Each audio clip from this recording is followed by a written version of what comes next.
حرق توقعات ربع نهائي دوري ابطال افريقيا. تعالى معايا ونتوقع مع بعض مين الاربع فرق اللي هيكونوا موجودين في سيمي فاينال دوري الابطال. نبدا بالمباراه الاولى اللي انا بسميها من وجهه نظري الجماهيريه الكبيره. لو هنيجي نبص للفرقتين في الوقت الحالي، الاهلي متصدر الدوري المصري واللي عامل اداء قوي جدا وفني مع كولر، او الرجاء اللي مستواه في الدوري المغربي بعيد، يمكن المستوى الافريقي قوي جدا ومتصدر مجموعته.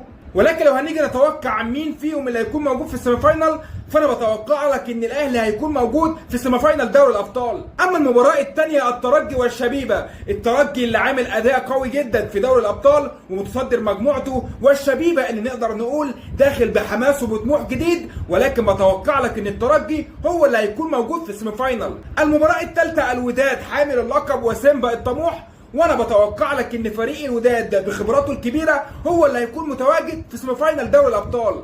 والمباراه الاخيره مع الفريق الاقوى